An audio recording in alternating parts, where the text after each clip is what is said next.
Salam damai sejahtera di dalam Tuhan Yesus Kristus. Sahabat yang dikasihi oleh Tuhan, betapa baiknya Tuhan Yesus kepada kita semuanya, umat ciptaannya, dan senantiasa diperhatikan oleh Allah.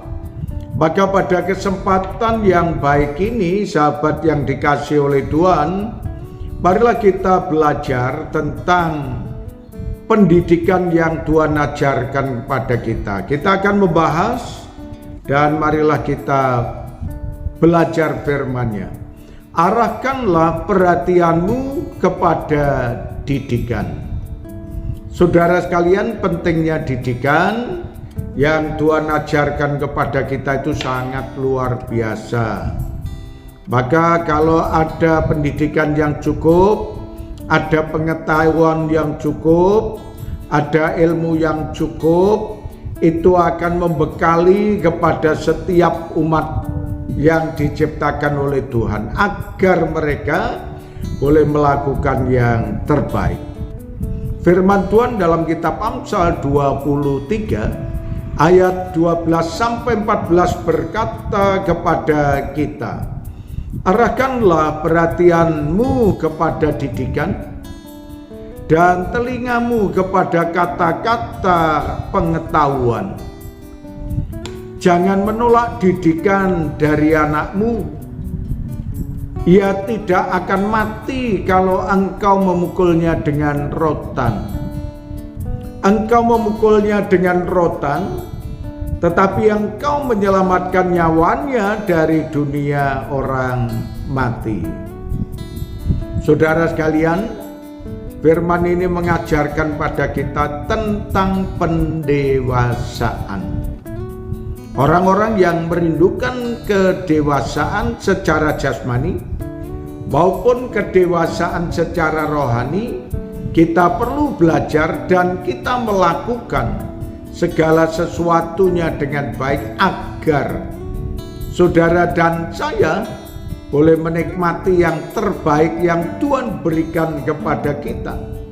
Maka untuk langkah untuk menuju kepada kedewasaan rohani, kedewasaan secara fisik dan jasmani, dan kedewasaan ilmu pengetahuannya, maka membutuhkan pendidikan.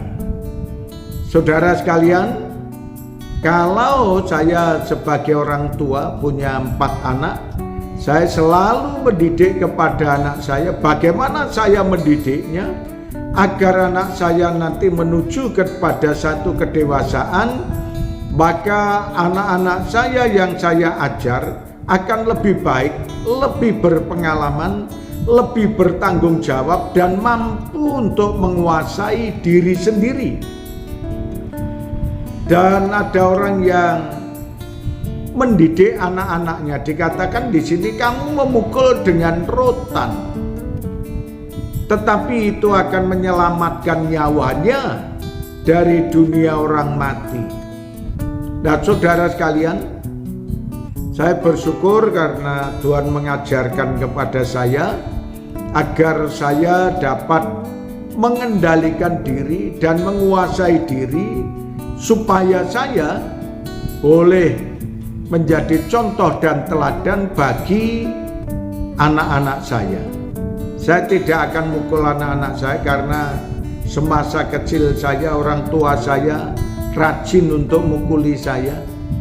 Istilahnya kalau orang Jawa, gebui, karena mungkin saya sendiri yang nakal dan lain sebagainya. Tetapi dengan pengalaman itu, maka saya tidak akan memukul anak saya.